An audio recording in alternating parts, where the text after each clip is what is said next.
जब से कोविड संक्रमण भारत में नजर आया है तब से एक ही सवाल सबकी जुबान पर रहा है, वो ये कि अगर ये संक्रमण कहीं गांव-गांव तक पहुंच गया तो क्या होगा। न सिर्फ आम लोग ये चिंता जताते रहे, बल्कि नीति नियंता ये चिंता जताते रहे, सरकारें ये चिंता जताती रहीं, लेकिन साल भर बीतने के बाद भी क्या वो चिंता जमीन पर किसी हकीकत में तब्दील हुई? आज उसी व्यवस्था पर हम देंगे दस्तक। नमस्कार, मैं हूं श्वेता सिंह और आप आज तक पर दस्तक देख रहे हैं, जिसमें हम इन्हीं व्यवस्थाओं पर, सरकारों की नीति पर, नियत पर सवाल उठाते हैं। महात्मा गांधी ने कहा था कि भारत की आत्मा जो है वो गांवों में बसती है, लेकिन आत्मा तो छोड़िए, क्या ग्रामीण शरीर के बारे में भी कुछ किया गया है कि अगर वहां पर संक्रमण पहुंचे तो वहां अस्पताल हो, स्वास्थ्य की व्यवस्थाएं हो, जांच की व्यवस्था हो। हमारे संवाददाताओं की एक बड़ी टीम निकली है देश के अलग अलग हिस्सों के गांवों की हकीकत आप तक लाने के लिए।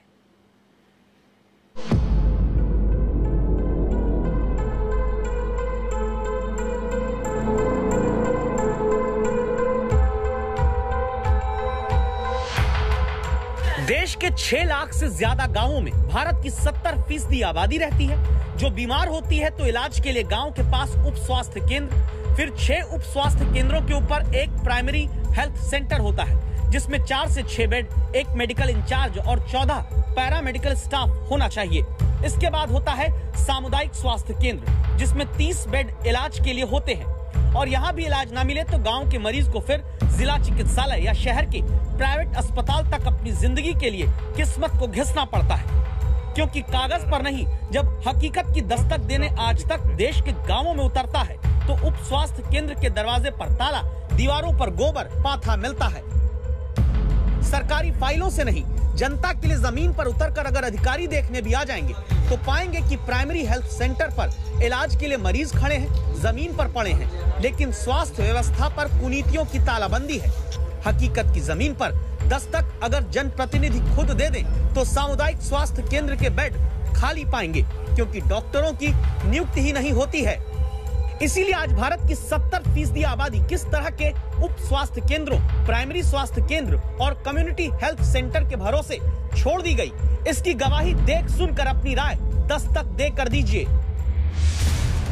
कहानी बिहार से शुरू करते हैं। दरभंगा के बहादुरपुर में गनौल का हेल्थ और वेलनेस सेंटर का बोर्ड चमचमाता दिखता है। चमक सिर्फ इतनी ही है, क्योंकि बाकी तो इस सब हेल्थ सेंटर में दरवाजा बंद है, कुंडी लगी है, ताला लटका है और चाबी सत्ता वाली हासिल करके गांव वालों के लिए हेल्थ सेंटर का ताला खुलवाना सत्ताधारी भूल गए।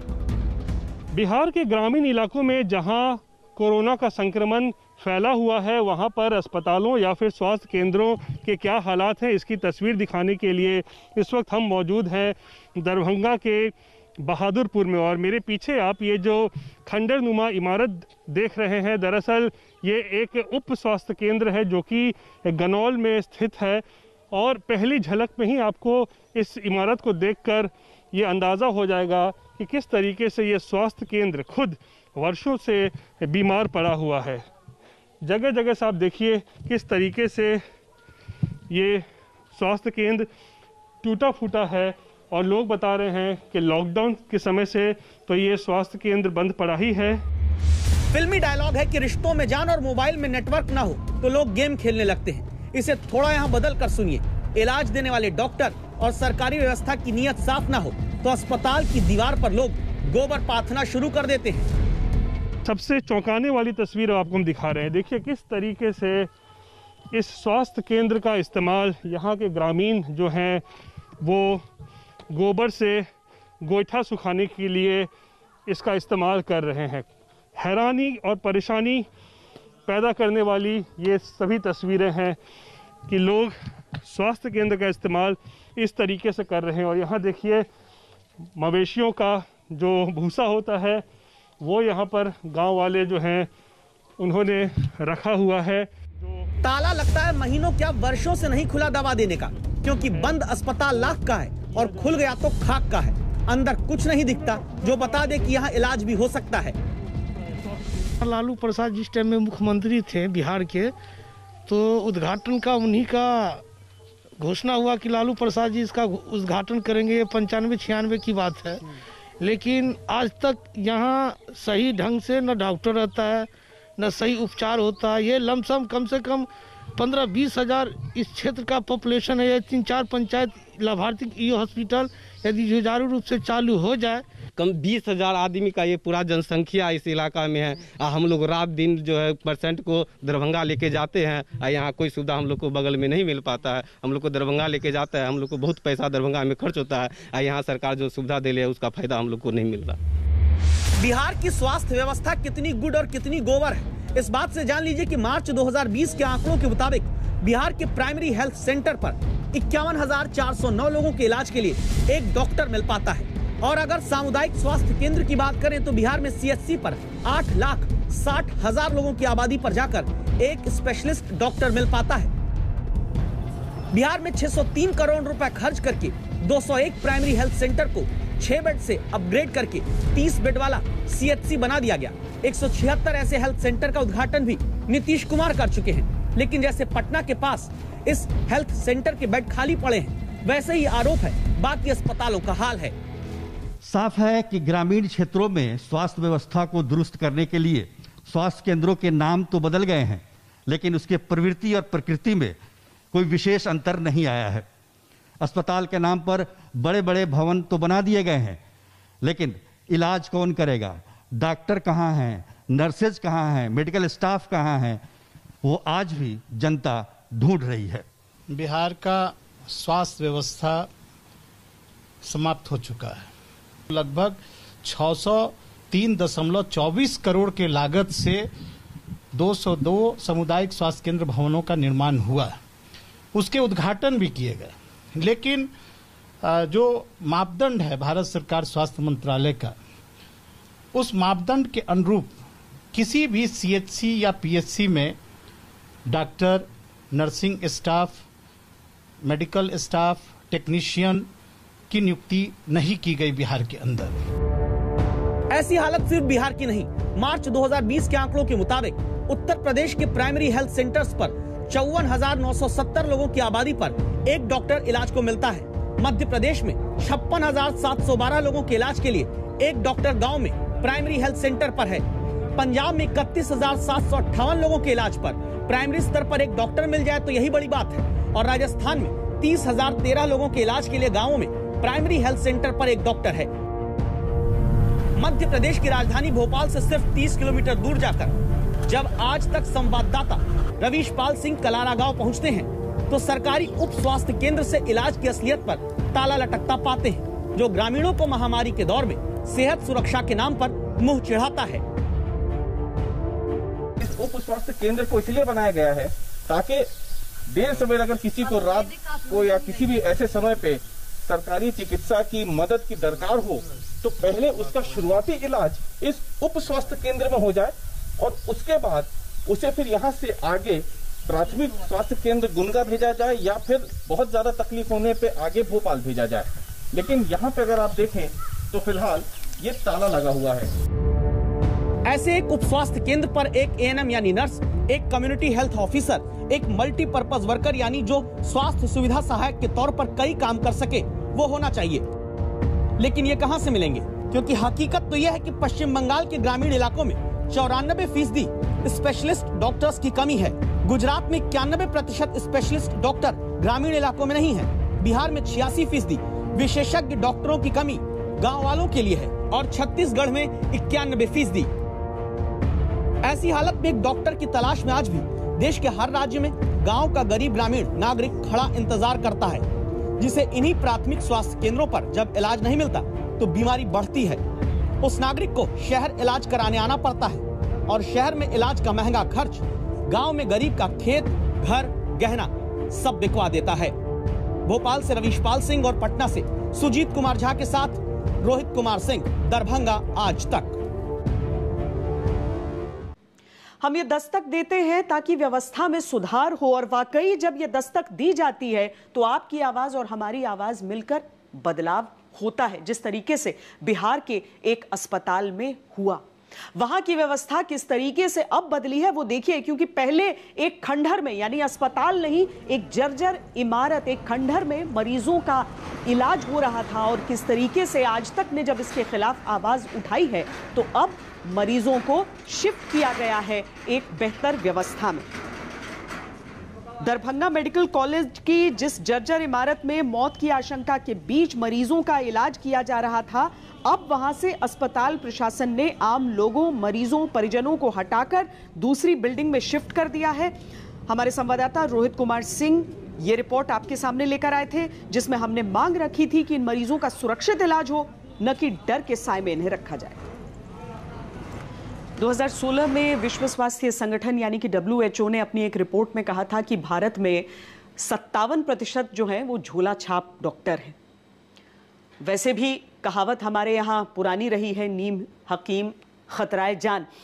लेकिन यहाँ पर हम ये इसीलिए कह रहे हैं क्योंकि कई दफा जो आम आबादी है, जिस तरह के अंधविश्वासों में पड़कर और जिस तरीके से इलाज का डॉक्टरी रास्ता जो है उसे छोड़कर अपने अपने नुस्खे आजमाती है, उसमें अगर कोई सांसद कोई ऐसा तर्क देने लगे या फिर किसी ऐसे विज्ञान की बात करे जो दरअसल अंधविश्वास को बढ़ावा ही देता है, तो क्या कहेंगे?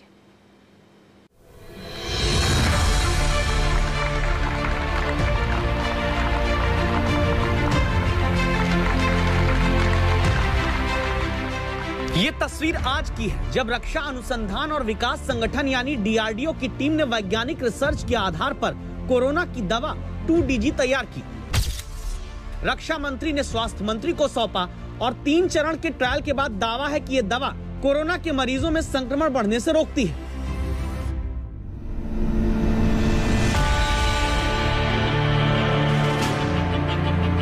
लेकिन तब पहले से आई और अब फैलती जा रही ये तस्वीरें हैरान करती हैं। उत्तर प्रदेश के महाराजगंज के कई गांवों में लोगों को पिछले 2 हफ्तों से यह भरोसा हो गया है कि सुबह शाम सूर्य को जल चढ़ा दिया तो कोरोना से बच जाएंगे।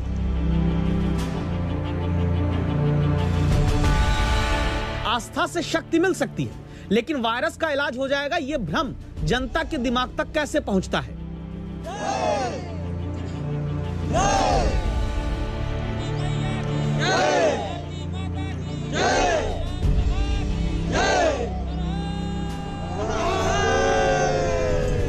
क्या इसकी वजह भोपाल की सांसद साध्वी प्रज्ञा और मध्य प्रदेश की मंत्री उषा ठाकुर जैसे जनप्रतिनिधि होते हैं? इस सवाल के जवाब के लिए पहले भोपाल की सांसद के बयान को सुनते हैं। देशी गाय का गौमूत्र अगर हम लेते हैं तो उससे हमारे स्वाइनफ्लू का जो इन्फेक्शन है वो दूर होता है। मैं बहुत तकलीफ में हूँ, लेकिन मैं प्रतिदिन गौमूत्र अर्क लेती हूँ और इसलिए मुझे अभी कोरोना के लिए कोई औषधि नहीं लेनी पड़ रही है। ना ही मैं कोरोना ग्रस्त हूँ और ना ही ईश्वर मुझे करेगा कि मैं उस चीज का, उस औषधि का उपयोग कर रही हूँ।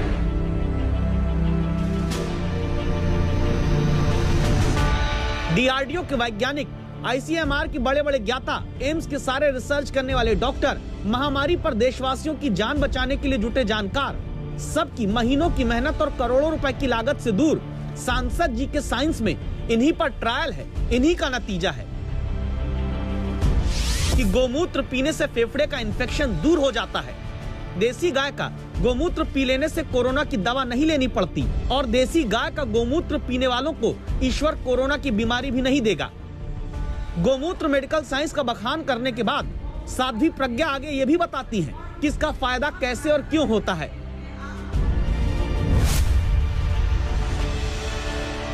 प्रार्थना करके लेती हूँ कि आप हमारे लिए अमृत का ये स्वरूप हैं। मैं आपको ग्रहण कर रही हूँ, आप मेरे जीवन की रक्षा करें क्योंकि मेरा जीवन राष्ट्र के लिए है। और इसलिए गाय का गौमूत्र जो होता है वो हमारे लिए जीवनदायी होता है। गाय के प्रति आस्था और श्रद्धा पर कतई सवाल नहीं, लेकिन यह सवाल तो जरूर है कि क्या ऐसे वक्त में जब कोरोना ग्रस्त मरीज के इलाज में जरा सी लापरवाही, कोई गलत जानकारी उसकी जान पर आफत बन सकती है, तब क्या गोमूत्र से फेफड़े का इन्फेक्शन सही होने का प्रचार खुद को रोल मॉडल बताते हुए करना एक सांसद का सही है? जनप्रतिनिधियों के भ्रामक बयानों के कारण लोग गोबर शरीर पर लपेटकर इसे कोरोना से बचाव का इलाज बताने लगते हैं और तब डॉक्टरों को कहना पड़ता है कि ये तो इलाज नहीं है। इससे और खतरा बढ़ता है और तब समझना जरूरी है कि वायरस की रोकथाम और इलाज में आस्था और विज्ञान का घालमेल ना किया जाए, लेकिन हो रहा है। देश के कई शहरों में ऐसे लोग हवन करते हुए गुजर रहे हैं।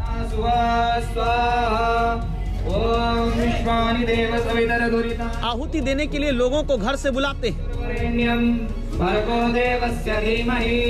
और तर्क ये दिया जाता है कि अब इसी हवन के धुएं से कोरोना का वायरस मार दिया जाएगा।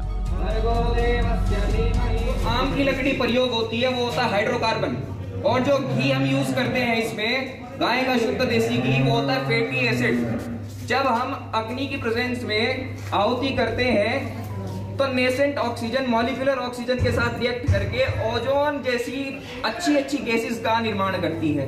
ओजोन मैंने एक गैस बताई, ऐसी हजारों लाखों गैस इस यज्ञ से निकलती है। आज से हजारों वर्ष पूर्व हम इसी सैनिटाइजर का प्रयोग करके संसार को शुद्ध करने का प्रयास करते थे। संसार में कोई रोग नहीं होता था। हवन से वातावरण शुद्ध होता है, इसका भरोसा भारतीयों को है, लेकिन कोरोना वायरस इसी धुएं से खत्म होगा, इसकी ना तो कोई रिसर्च है ना पुख्ता प्रमाण। और तब ये भ्रम का धुआं फैलता है जनप्रतिनिधियों की बयानों वाली प्रयोगशाला से।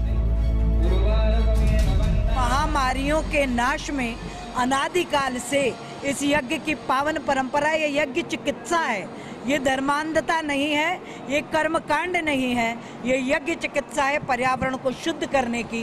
तो आइए हम सब दो आहुति डालें और अपने खाते का पर्यावरण शुद्ध करें। तीसरी लहर हिंदुस्तान को छू नहीं पाएगी। यज्ञ भी विज्ञान है, इसको ऐसा नहीं मानना चाहिए कि यज्ञ कोई धर्म है। ये धार्मिक या ये एक विज्ञान है और इसको लोगों ने सिद्ध किया है। यज्ञ के माध्यम से वर्षा हुई है, यज्ञ के माध्यम से, क्योंकि अब वायरल है, लोगों ने कहा है कि कोविड के जो महामारी वो हवा से भी फैल सकती है, तो हवा के शुद्धिकरण के लिए यज्ञ किया जाता है।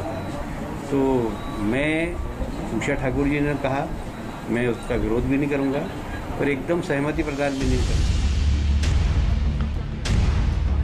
अब आप सोचिए, यज्ञ से कोरोना रोकने के अपनी ही पार्टी के मंत्री के बयान से उन्हीं की पार्टी के बड़े नेता पूरी तरह सहमत नहीं होते, लेकिन यही नेता लोग चाहते हैं कि जनता इनकी सुने, देसी गाय का गोमूत्र पीकर फेफड़े का इन्फेक्शन दूर करे। देसी गाय का गोमूत्र अगर हम लेते हैं तो उससे हमारे फेफड़ों का जो इन्फेक्शन है वो दूर होता है। जनप्रतिनिधियों के ऐसे बयान सोशल मीडिया खासकर व्हाट्सएप के जरिए बहुत तेजी से फैलते हैं और कस्बों के साथ ग्रामीण इलाकों की जनता में अपनी पैठ बनाते हैं, जहां शिक्षा कम है और मेडिकल सुविधाएं पूरी तरह मौजूद नहीं, और वही नागरिक अवैज्ञानिक अतार्किक बयानों को आस्था के लोटे में समेटकर सूर्य को जल चढ़ाने से कोरोना खत्म होने, गोबर लपेटने, गोमूत्र पीने से संक्रमण ठीक होने और हवन के धुएं से वायरस के मारे जाने पर अंधा भरोसा कर लेते हैं। रविशपाल सिंह, भोपाल, आज तक।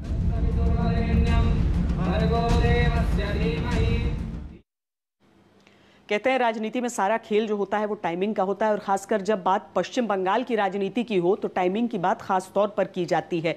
अब देखिए पश्चिम बंगाल के जो चुनावी नतीजे आए और उसके बाद अब नारदा स्कैम जो है, जो रिश्वत लेने का पूरा मामला था 7 साल पुराना, उसमें आज ही सुबह गिरफ्तारियां हुई। ममता सरकार के 2 मंत्री समेत कुल 4 टीएमसी नेताओं को आज सुबह गिरफ्तार किया गया। हालांकि शाम होते होते उन्हें जमानत मिल गई, लेकिन जमकर हंगामा हुआ, जमकर राजनीति हुई और सवाल उठे कि क्या यह वाकई कानूनी एक्शन है या राजनीतिक रिएक्शन है।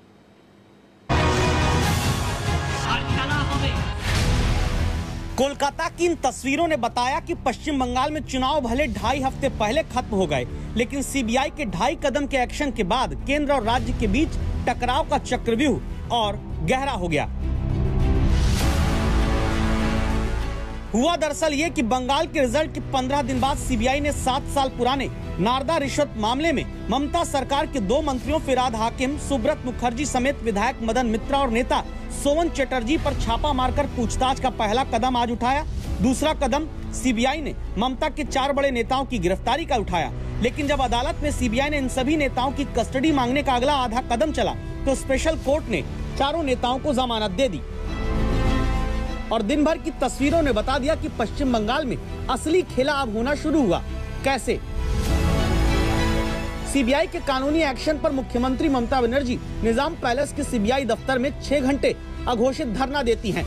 दावा है कि ममता बनर्जी ने ये तक कहलवा दिया कि उनके नेताओं को पकड़ा है तो उन्हें भी सीबीआई गिरफ्तार करे।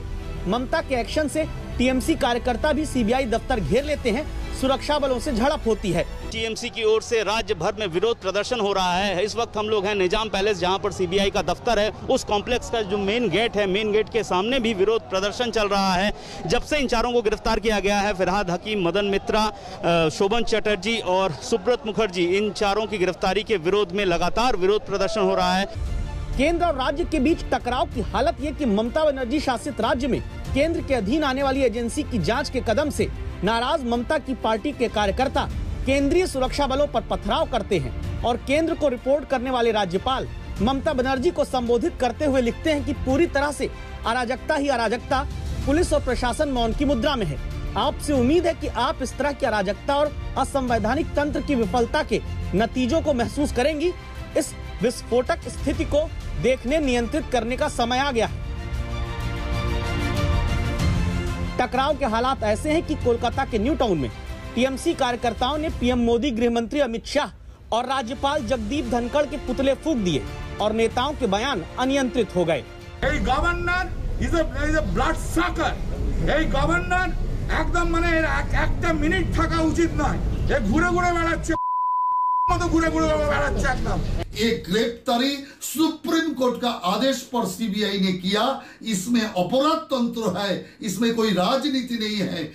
अभी गिरफ्तारी के बाद बेल पाए ममता के चारों नेता पर फर्जी कंपनियों से 4 से 5 लाख रुपए लेने का आरोप एक स्टिंग ऑपरेशन में लगा था। 2017 से जांच करती सीबीआई को 7 मई को ही राज्यपाल ने टीएमसी के चारों नेताओं के खिलाफ केस चलाने की इजाजत दी थी। टीएमसी गिरफ्तारी की टाइमिंग पर सवाल उठाकर पूछती है कि बीजेपी में शामिल हो चुके और इसी मामले में आरोपी रहे शुभेंदु मुकुल राय की गिरफ्तारी क्यों नहीं होती? The question is, why Subhendu Adhikari? What happened to him? He also received the money from me, and it was recorded and handed over to CBI. What happened to him? पश्चिम बंगाल के चुनाव के दौरान भी कोयला घोटाले में सीबीआई की छापेमारी की टाइमिंग पर सवाल उठे थे। चुनाव के बाद अब दोबारा सीबीआई के एक्शन में राजनीतिक रिएक्शन के आरोप लगते हैं और राज्य में टकराव की यह हालात कोरोना के उस संकट काल में बने हैं जब जरूरत स्वास्थ्य व्यवस्था पर एकजुटता की ज्यादा है और सियासत की कम। अनुपम मिश्रा, कोलकाता आज तक। आप देख रहे हैं दस्तक में हूं श्वेता सिंह और दस्तक के इस हिस्से में बात तूफान ताउते की करते हैं, जिसके लिए 7 राज्यों में अलर्ट जारी किया गया था। किस तरीके से तेज हवाएं इन 7 राज्यों में और अब किस तरह का अलर्ट गुजरात में इस समय है, वहां के हालात किस तरीके हैं, हम आपको बड़ी खबर इस समय की दे देते हैं। गुजरात के तट से ताउते तूफान थोड़ी देर में टकराने वाला है। अहमदाबाद में अभी तेज बरसात हो रही है। एयरपोर्ट को सुबह 5 बजे तक के लिए बंद कर दिया गया है। दीव के पूर्वी छोर से अगले 3 घंटे में ये तूफान गुजरेगा। गुजरात में अगले 12 घंटे बहुत सतर्कता के माने जा रहे हैं, क्योंकि यहां गुजरात को खतरनाक श्रेणी में रखा गया है। दिन में तूफान की गति का अंदाजा लगाने वाली ये रिपोर्ट आपको दिखाते हैं और इस रिपोर्ट को देखकर आप सीधे सीधे अंदाजा लगा सकते हैं कि तूफान की रात के साथ कैसी आशंकाएं जुड़ी हुई हैं।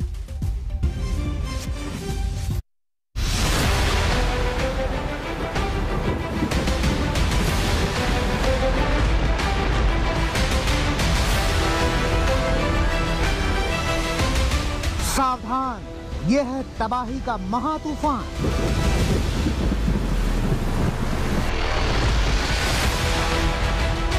टूटते पेड़, उखड़ते खंबे, उड़ती छतें, ढहते मकान।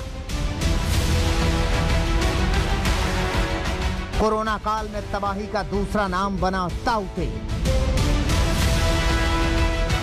अरब सागर में उठा तूफान, भयंकर तबाही लाया तूफान। 7 राज्यों में हिलोरे लेने लगी महातूफान ताउते की दहशत। कोरोना काल में लोगों को लीलने लगा महातूफान ताउते। ये तबाही तूफानी है, समंदर से तबाही का शोर मचाता पानी है।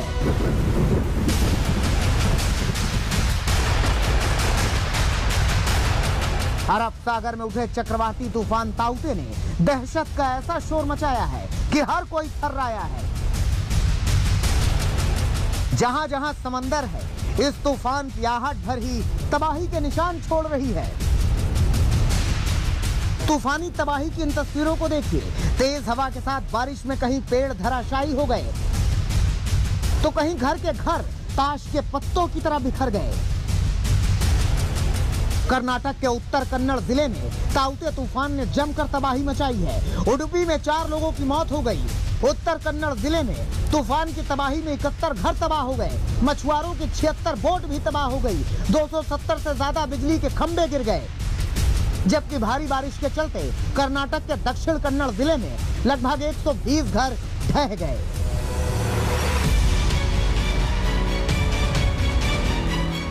गुजरात और महाराष्ट्र समेत 7 राज्यों पर महातूफान ताउते खौफ बनकर मंडरा रहा है।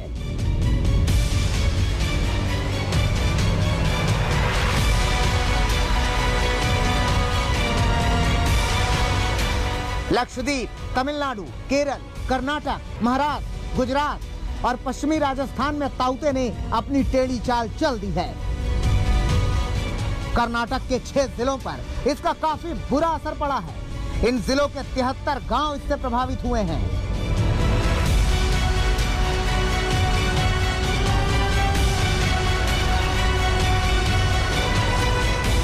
गोवा में भी तूफान ने कहर बरपाया है। अलग अलग हादसों में 2 लोगों की मौत हो गई।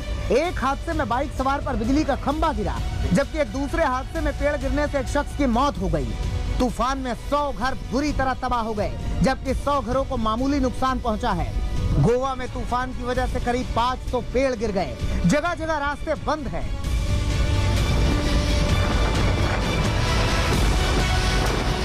ये तो ट्रेलर है। असली तूफानी तबाही के बारे में सोचकर 7 राज्य डरे हुए हैं। तूफान ताउते की रफ्तार 185 किलोमीटर प्रति घंटा की हो सकती है। सोचिए ये रफ्तार कितनी तबाही मचाएगी। महाराष्ट्र और गुजरात में ताउते की दहशत से समंदर किनारे कर्फ्यू सा लगा दिया गया है। कोरोना काल में तबाही का ये तूफान सामने आकर खड़ा हो गया है। अस्पतालों में मरीज पटे पड़े हैं, उन्हें शिफ्ट करना पड़ रहा है। मौसम विभाग के अनुसार अगले 2-3 दिन तक ताउते का असर चक्रवाती तूफान और बारिश के तौर पर हो सकता है। वेरावल से गोपी घांगर, गोवा से सौरभ वक्तानिया, रत्नागिरी से पंकज खेलकर के साथ आज तक ब्यूरो। सीधे मैं आपको अपने संवाददाता गोपी घांगर के पास लिए चलते हैं, जो कि एकदम उसी जगह पर मौजूद हैं जहां पर सबसे बड़ा संकट इस समय नजर आ रहा है। गोपी, तस्वीरें दिखाएं और बताएं कि इस समय के हालात क्या कह रहे हैं और तूफान को लेकर किस तरह की आशंकाएं। अगले 3 घंटे बताया जा रहा है उस क्षेत्र के लिए पूरे बहुत भारी। बिल्कुल श्वेता, अगले 3 घंटे इस क्षेत्र के लिए काफी भारी है, क्योंकि जो साइक्लोन है, साइक्लोन की आई जो है वो इस वक्त यहाँ से गुजर रही है, जिसके चलते उसका जो लैंडफॉल है वो हो चुका है। और बताया यही जा रहा है कि साइक्लोन की जो आई है वो करीब 35 किलोमीटर की है, जिसे क्रॉस करते हुए कम से कम 12 बज जाएंगे। और 12 बजे तक ये जो साइक्लोन की आई जब तक क्रॉस होगी तब तक इस पूरे इलाके में जो विंड स्पीड है, आप देख सकते हैं जो पेड़ है वो काफी ज्यादा यहाँ पे हिल रहे हैं। और जो विंड स्पीड है वो करीब 150 से लेकर 180 किलोमीटर प्रति घंटे की रफ्तार से बताई जा रही है। जो हाल ही में 9 बजे का एक मेट डिपार्टमेंट के जरिए ट्वीट किया गया, उसके मुताबिक जो विंड स्पीड है वो करीब 130 किलोमीटर प्रति घंटा दीव में दर्ज की गई है। और साथ ही वेरावल, जूनागढ़, भावनगर, अमरेली इलाकों के अंदर जो विंड स्पीड है वो करीब 150 से लेकर 180 किलोमीटर प्रति घंटे तक हो सकती है। तो वैसे में पेड़ गिरना, बिजली गुल हो जाना, ये सारी चीजें होगी। और उसकी ऐसी जो आपदा है उसमें जल्दी से जल्दी रिस्टोर किस तरीके से किया जाए, उसके लिए भी प्रशासन फिलहाल मीटिंग कर रहा है। खुद गुजरात के मुख्यमंत्री विजय रूपानी इस वक्त पहुंचे हुए हैं कंट्रोल रूम में, और वहां पे वो आला अधिकारियों के साथ, जो बिजली विभाग के कर्मचारी है, उन लोगों के साथ उनकी मीटिंग चल रही है। श्वेता, जी, क्योंकि ये सारी चीजें हैं जिस पर प्रभाव हो सकता है और बहुत मुश्किल होता है उस जगह से रिपोर्टिंग करना जहां पर तूफान का अटैक, आक्रमण, आई ऑफ द स्टॉर्म जिसे हम कहते हैं, होने वाला हो। गोपी, ध्यान रखिए और वहां से तमाम अपडेट्स गोपी घांगर हमें लगातार दे रही। जैसे ही अरब सागर में ताउते तूफान उठा वैसे ही केंद्र और राज्य सरकारें सभी पूरी तरीके से अलर्ट हो गई। एनडीआरएफ और एसडीआरएफ की टीमों को तैनात कर दिया गया। मुंबई में हमने देखा कि किस तरीके से जो बहुत तेज रफ्तार की हवाएं हैं वो चली, कहीं कहीं पेड़ उखड़ गए हैं, बिजली के खंभे गिर गए हैं और इन सारी चीजों के बीच सबसे अधिक जो अलर्ट पर रहा वो राज्य गुजरात ही रहा है। लेकिन किस तरीके से कर्नाटक से लेकर गोवा तक बिल्कुल अफरा तफरी और तबाही मच गई है, आपको दिखाते हैं वो तस्वीरें।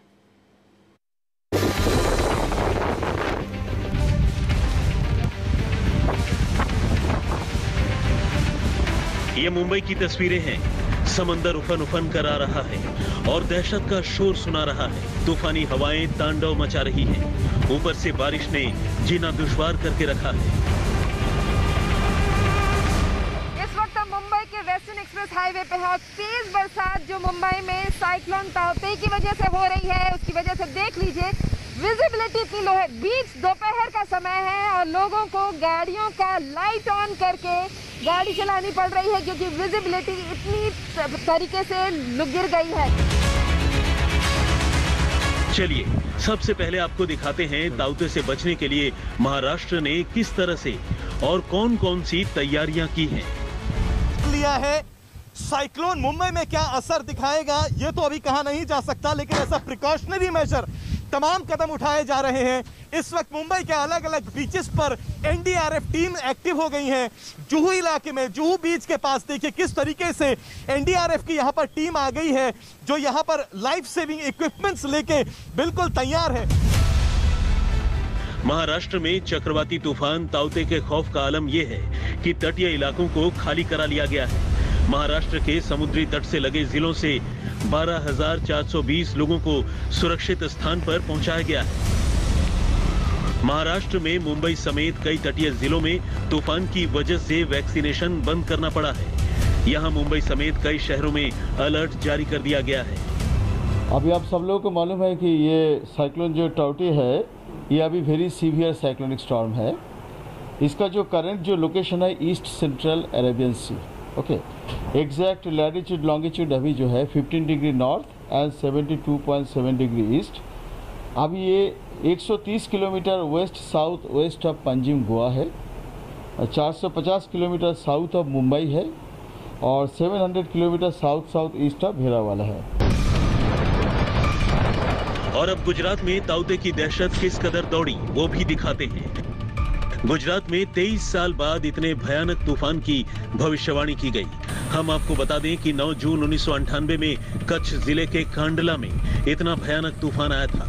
इसमें 1173 लोगों की मौत हुई थी और 1774 लोग लापता हो गए थे। ऐसे में ताउते का खतरा भांपते हुए गुजरात के तटीय जिलों के 655 गांव से करीब 1.5 लाख लोगों को शिफ्ट किया गया। पश्चिमी तट से हजारों मकान खाली करा दिए गए। चक्रवात ताउते का असर अब गुजरात में दिखने लगा है। करीब गुजरात के समुद्र तट से 350 किलोमीटर ये दूर बताया जा रहा है और माना जा रहा है कि आज रात और कल सुबह, जल्दी सुबह यहाँ पे वो टकराएगा। और आप देख सकते हैं जो समुद्र के है, समुद्र में अब ऊंची लहरें उठना शुरू हो चुकी है।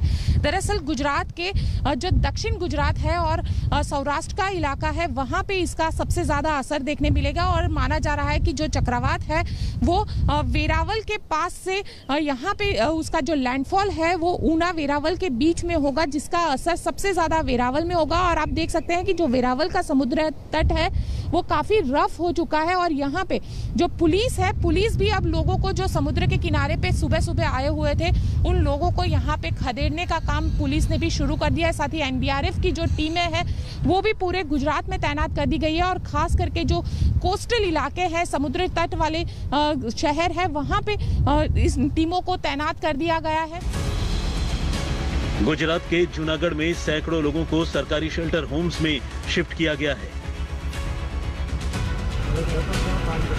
अमरेली के जाफराबाद इलाके के लोगों से कैबिनेट मंत्री कुंवर जी बावलिया ने घर खाली करने की अपील की। गुजरात में एनडीआरएफ की 41 और एसडीआरएफ की 10 टीमें तैनात हैं। निचले इलाकों में 456 डी वाटरिंग पंप लगाए गए हैं। कई शहरों के शहरी इलाकों से 2126 और ग्रामीण क्षेत्रों से 643 होर्डिंग हटा दिए गए। इसके अलावा जिन 7 राज्यों में ताउते का अलर्ट जारी हुआ, वहां एनडीआरएफ की 100 से ज्यादा टीमें तैनात कर दी गईं। प्रभावित इलाकों से गुजरने वाली ट्रेनों की रफ्तार पर भी लगाम लगाई गई है, क्योंकि चलती ट्रेनों के तूफान से टकराने, ट्रैक पर विजिबिलिटी कम होने या पेड़ वगैरह गिरने से हादसा हो सकता है। इसके अलावा प्रभावित क्षेत्रों में विभागीय अधिकारियों से व्हाट्सएप के जरिए भारतीय मौसम विभाग और राज्य सरकार के साथ नियमित अपडेट के लिए निकट संपर्क बनाए रखा जा रहा है। मुख्यालय के आपदा नियंत्रण कक्ष और मंडल के आपदा नियंत्रण कक्षों के बीच हॉटलाइन सुनिश्चित की गई है। संबंधित मंडलों के इंजीनियरिंग विभाग को पेड़ काटने के उपकरण, डीजी सेट, डीजल चलित पंप, अर्थ मूविंग उपकरण, जेसीबी, यूटिलिटी वाहन, पर्याप्त ईंधन संसाधन के इंतजाम भी कर लिए गए, ताकि किसी भी समय जरूरत पड़ने पर ये तैयार रह सके। एक तो कोरोना, ऊपर से ताउते तूफान का तांडव, कुदरत जिंदगी पर डबल प्रहार कर रही है। समझ में नहीं आ रहा कि क्या होने वाला है। आज तक ब्यूरो। दस्तक में आज के लिए इतना ही। देश और दुनिया की बाकी खबरों के लिए आप देखते रहिए आज तक।